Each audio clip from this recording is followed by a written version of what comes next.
ಚಿಕ್ಕಬಳ್ಳಾಪುರ ಹೊರವಲಯದ CVV campus ಬಳಿ ಇರುವ ಹೂವಿನ ಮಾರುಕಟ್ಟೆಗೆ ಭೇಟಿ ನೀಡಿದ ಸಂಸದ ಡಾಕ್ಟರ್ ಕೆ ಸುಧಾಕರ್ ರಾಜ್ಯ ಕಾಂಗ್ರೆಸ್ ಸರ್ಕಾರದ ನಿರ್ಲಕ್ಷ್ಯದ ವಿರುದ್ಧ ಕಿಡಿಕಾರಿದರು.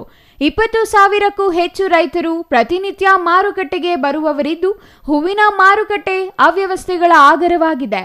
ರೈತರು ಎದುರಿಸುತ್ತಿರುವ ಕಷ್ಟಗಳ ಬಗ್ಗೆ ತಿಳಿದು ಖುದ್ದು ಭೇಟಿ ನೀಡಿರುವುದಾಗಿ ಅವರು ಹೇಳಿದರು. ಅಲ್ಲದೆ ಮಾರುಕಟ್ಟೆಯ ರಸ್ತೆ ತುಂಬಾ ಕಿರಿದಾಗಿದ್ದು, ಹೋಗಿ ಬರುವ ವಾಹನಗಳು ಸಂಚರಿಸಲು ತೀವ್ರ ಕಷ್ಟ ಎದುರಾಗಿದೆ. ಇದರಿಂದ ಹೂವಿನ ರೈತರಿಗೆ ನಷ್ಟವಾಗಿದೆ ಎಂದರು. ಕಷ್ಟಪಟ್ಟು ಬೆಳೆದ ಬೆಳೆಗೆ ಹಬ್ಬದ ದಿನಗಳಲ್ಲಾದರೂ ಉತ್ತಮ ಬೆಲೆ ಸಿಗಬೇಕಿತ್ತು. ಆದರೆ ರಸ್ತೆ ಸರಿ ಇಲ್ಲದ ಕಾರಣ ರೈತರಿಗೆ ಬೆಲೆ ಸಿಕ್ಕಿಲ್ಲ. ಇಂದು ಮಾರುಕಟ್ಟೆಗೆ ಭೇಟಿ ನೀಡಿ ರೈತರ ಮತ್ತು ವ್ಯಾಪಾರಿಗಳ ಕಷ್ಟ ಸುಖ ಕೇಳಿದ್ದೇನೆ. ನಮ್ಮ ಸರ್ಕಾರದ ಅವಧಿಯಲ್ಲಿ ರೈತರು ಮತ್ತು ವ್ಯಾಪಾರಿಗಳನ್ನು ಕರೆಯಿಸಿ ಅವರು ಸೂಚಿಸಿದ ಜಾಗದಲ್ಲಿ ಮಾರುಕಟ್ಟೆ ನಿರ್ಮಿಸಿಕೊಡುವ ಭರವಸೆ ನೀಡಲಾಗಿತ್ತು. ಅವರೇ ಆಯ್ಕೆ ಮಾಡಿದ್ದ ಜಾಗವನ್ನು ಬಿಜೆಪಿ ಸರ್ಕಾರದ ಅವಧಿಯಲ್ಲಿ 10 ಎಕರೆ ಭೂಮಿ ಮಂಜೂರು ಮಾಡಲಾಗಿತ್ತು. ಅಲ್ಲದೆ ಬಿಜೆಪಿ ಸರ್ಕಾರದಲ್ಲಿಯೇ 100 ಕೋಟಿ ರೂಪಾಯಿ ಅನುದಾನವನ್ನು ಬಜೆಟ್ನಲ್ಲಿ ನೀಡಲಾಗಿತ್ತು. ಈ ಕಾಂಗ್ರೆಸ್ ಸರ್ಕಾರ ಬಂದ ನಂತರ ಸ್ವಪ್ರತಿಷ್ಠೆ, ರಾಜಕೀಯ ದುರುದ್ದೇಶದಿಂದ ರೈತರಿಗೆ ಅನಾನುಕೂಲ ಮಾಡುತ್ತಿದ್ದಾರೆ. ರೈತರು ಗುರುತಿಸಿದ್ದ ಜಾಗ ರದ್ದು ಮಾಡಿ ದೂರದಲ್ಲಿ ಮಾರುಕಟ್ಟೆಗಾಗಿ ಗುರುತಿಸಿದ್ದಾರೆ ಎಂದು ಆರೋಪಿಸಿದರು. 2-3 ಜಾಗಗಳನ್ನು ಪರೀಕ್ಷೆ ಮಾಡಿ ಅಂತಿಮವಾಗಿ ಅಗಲಗೂರ್ಕೆ ಹತ್ರ ಇರತಕ್ಕಂಥ ಜಮೀನು ಏನು ನಗರಕ್ಕೆ ಮತ್ತು ರೈತರು ಎಲ್ಲಿ ಬೆಳೀತಾರೆ ಆ ಭಾಗಗಳಿಗೆಲ್ಲ ಭಾಳ ಹತ್ತಿರದಲ್ಲಿರುವಂಥ ಜಮೀನನ್ನು ಅವರು ಆಯ್ಕೆ ಮಾಡಿದರು. ಅದನ್ನು ನಾವು ಹಿಂದಿನ ಸರ್ಕಾರದಲ್ಲಿ, ನಮ್ಮ ಸರ್ಕಾರ ಇದ್ದಾಗ BJP ಸರ್ಕಾರ, ನಾವು ಕ್ಯಾಬಿನೆಟ್ನಲ್ಲಿಟ್ಟು ಜಮೀನನ್ನು 9 ಎಕರೆನೋ 10 ಎಕರೆ ಜಮೀನನ್ನು ಕೂಡ ಅವ್ರಿಗೆ ಮಾಡಿ, ಪಾಣಿಯನ್ನು ಕೂಡ ಮಾಡಿ ಅವ್ರಿಗೆ ಅದನ್ನು ಕೊಟ್ವಿ, ಆದೇಶ ಪತ್ರ ಕೂಡ ಕೊಟ್ವಿ. ಹಿಂದಿನ ಸರ್ಕಾರದಲ್ಲಿ 100 ಕೋಟಿಯಷ್ಟು ಬಡ್ಜೆಟಲ್ಲಿ ಕೂಡ ಹಣ ಇಡಿಸಿದೆ ನಾನು. ಹೈಟೆಕ್ ಹೂವಿನ ಮಾರ್ಕೆಟೇ ಎಲ್ಲೂ ಕೂಡ ರಾಜ್ಯದಲ್ಲಿಲ್ಲ, ಅದನ್ನು ಮಾಡಿಸ್ಬೇಕು ಅಂತ. ನಮ್ಮ ಸರ್ಕಾರ ಬಂದಿದ್ರೆ 11 ತಿಂಗಳಲ್ಲಿ ಕಾರ್ಯಕ್ರಮ ಮುಗಿದು ಇವತ್ತು ಈಗಾಗಲೇ 1.5 ವರ್ಷ ಆಗಿರೋದು.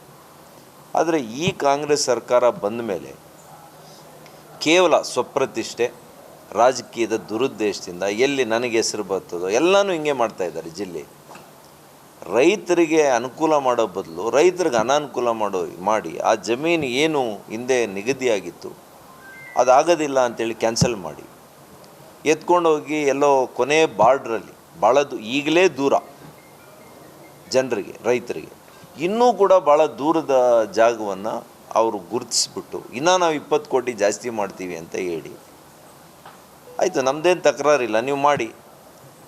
ಈಗ ಕೇಳಿದೆ ನಾನು ಅಧಿಕಾರಿನ, ಏನಮ್ಮ ಏನು ಸ್ಥಿತಿ ಇದೆ ಇವತ್ತು ಹೊಸ ಮಾರುಕಟ್ಟೆ ನಿರ್ಮಾಣದ ಬಗ್ಗೆ ಏನು ಸ್ಥಿತಿ ಇದೆ ಅಂತ.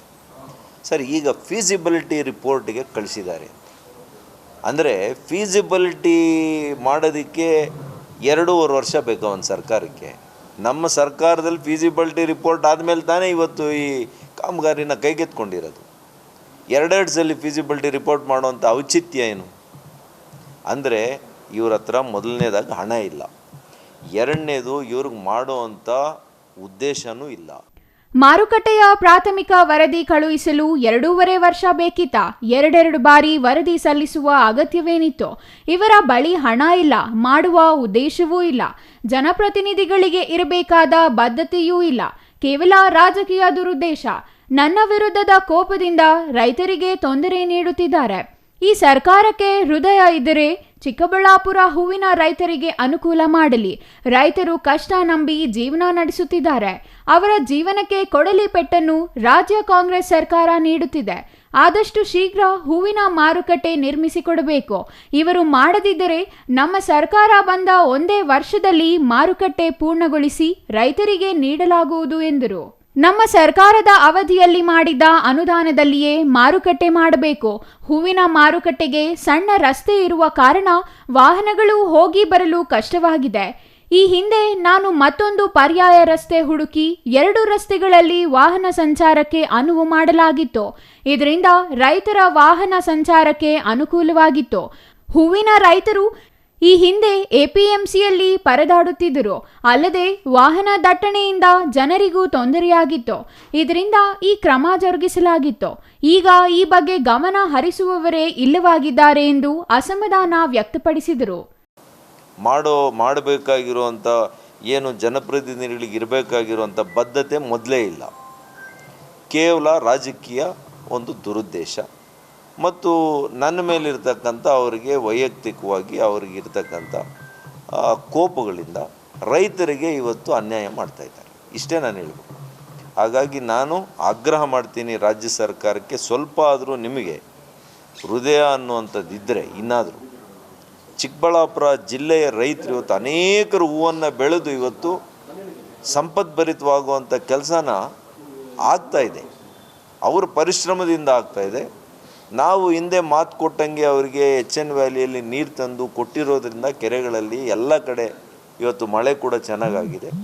ಇದರಿಂದ ಇವತ್ತು ಅವ್ರ ಕಷ್ಟವನ್ನು ನಂಬಿ ಇವತ್ತು ಜೀವನ ನಡೆಸ್ತಾ ಇದ್ದಾರೆ.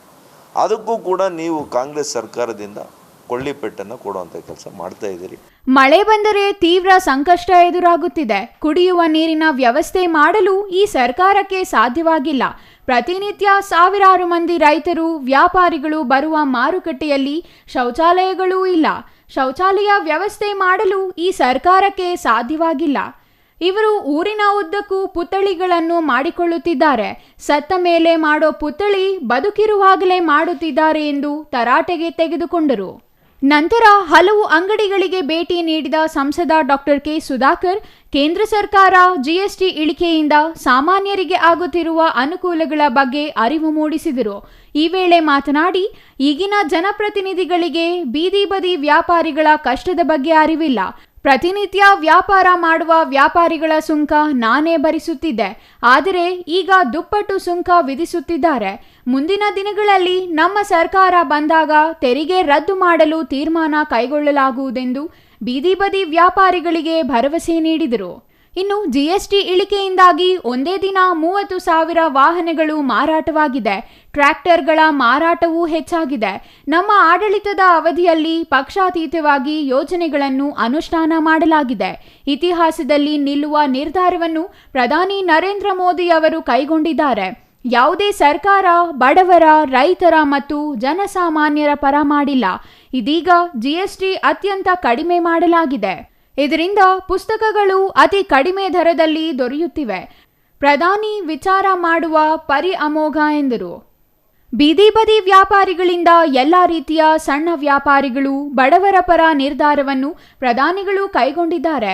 ದೂರಗಾಮಿ ವಿಚಾರವನ್ನು ಬದ್ಧತೆಯಿಂದ ಪ್ರಧಾನಿ ಮಾಡಿದ್ದಾರೆ. ಸ್ವನಿಧಿ ಕಾರ್ಯಕ್ರಮ, GST ಇಳಿಕೆ ಬಗ್ಗೆ ಅರಿವು ಮೂಡಿಸಲಾಗುತ್ತಿದೆ. ಇಡೀ ಲೋಕಸಭಾ ಕ್ಷೇತ್ರದ ಎಲ್ಲ ನಗರಗಳಿಗೆ ಭೇಟಿ ನೀಡಿ ಅರಿವು ಮೂಡಿಸಲಾಗುತ್ತದೆ. ವ್ಯಾಪಾರಿಗಳು ಮತ್ತು ಜನರಿಗೆ ಅರಿವು ಮೂಡಿಸುವ ಕೆಲಸ ನಡೆಯುತ್ತಿದೆ ಎಂದು ಸುಧಾಕರ್ ತಿಳಿಸಿದರು. ದೇಶದಲ್ಲಿ ಒಂದು ಚಾರಿತ್ರಿಕವಾಗಿರ್ತಕ್ಕಂಥ ಒಂದು ಚರಿತ್ರೆಯಲ್ಲಿ ನಿಂತೋಗ್ಬೇಕಾಗಿರ್ತಕ್ಕಂಥ ಒಂದು ನಿರ್ಧಾರ ಇದು. ಯಾವ ಸರ್ಕಾರ ಕೂಡ ಬಡವರ ಪರ, ರೈತರ ಪರ, ಜನಸಾಮಾನ್ಯರ ಪರ 28% ಇದ್ದಂಥ ಹೊರೆ ಕೆಲವಕ್ಕೆ 5% ಆಗಿದೆ, 12% ಆಗಿದೆ. 12% ಇರುವಂಥದ್ದು 0 ಆಗೋಗಿದೆ. ಇವತ್ತು ಆ ಪುಸ್ತಕಗಳಿಗೆ ಹೋಗಿದ್ದೆ ಅಂಗಡಿಗಳಿಗೆ, ಅಲ್ಲಿ 12% ಇದ್ದಿದ್ದು ಇವತ್ತು 0 ಆಗಿದೆ. ಒಂದು ಬುಕ್ಕು 250 ರೂಪಾಯಿ ಇದ್ದಿದ್ದು ಬುಕ್ಕು 170 ರೂಪಾಯಿಗೆ ಸಿಗ್ತಾಯಿದೆ. ಅಂದರೆ ಹೆಚ್ಚು ಕಡಿಮೆ 70-80 ರೂಪಾಯಿ ಕಡಿಮೆ. ಹೀಗೆ ಒಬ್ಬ ಜನಪ್ರತಿನಿಧಿ, ಒಬ್ಬ ಪ್ರಧಾನಮಂತ್ರಿಗಳು ವಿಚಾರ ಮಾಡುವಂಥ ಪರಿ ಇದು. ಈ ಕಡೆ ರಸ್ತೆ ಬದಿಯಲ್ಲಿ ವ್ಯಾಪಾರ ಮಾಡುವಂತಹ ನಿರ್ಗತಿಕರು, ಬಡವರು, ಅವ್ರಿಗೆ ಯಾವ ರೀತಿ ಶ್ರೇಯಸ್ಸನ್ನು ಮಾಡಬೇಕು, ಬಡವ್ರಿಗೆ ಮನೆಗಳನ್ನು ಯಾವ ರೀತಿ ಕಟ್ಟಿಸ್ಕೊಡ್ಬೇಕು, ರೈತರಿಗೆ ಹೊರೆ ಆಗ್ತಾ ಇರ್ತಕ್ಕಂಥ ತೆರಿಗೆಯನ್ನು ಹೇಗೆ ಕಡಿಮೆ ಮಾಡಬೇಕು, ಈ ರೀತಿಯ ಒಂದು ದೂರಗಾಮಿ ವಿಚಾರವನ್ನು ಬದ್ಧತೆಯಿಂದ, ಅತ್ಯಂತ ಜವಾಬ್ದಾರಿಯಿಂದ ಮಾನ್ಯ ಪ್ರಧಾನಮಂತ್ರಿಗಳು ಮಾಡಿದ್ದಾರೆ. ಇದನ್ನು ನಾನು ನಗರದ ಎಲ್ಲ ಕಡೆ ಎಲ್ಲ ಸ್ವನಿಧಿ ಕಾರ್ಯಕ್ರಮ ಇರ್ಬೋದು, GST ಇಳಿಕೆ ಇರ್ಬೋದು, ಇದನ್ನು ಹೋಗಿ ಅರಿವು ಮೂಡಿಸುವಂಥದ್ದು. ಇದೇನು ಒಂದು ದಿವಸಕ್ಕೆ ಮುಗಿಯಲ್ಲ, ಇದು ನಿರಂತರವಾಗಿ ನಾನು ನಮ್ಮ ಮುಖಂಡರುಗಳು ಮಾಡ್ತಾ ಹೋಗ್ತೇವೆ. Thoudanahalli Ramesh, CTV news, Chikkaballapur.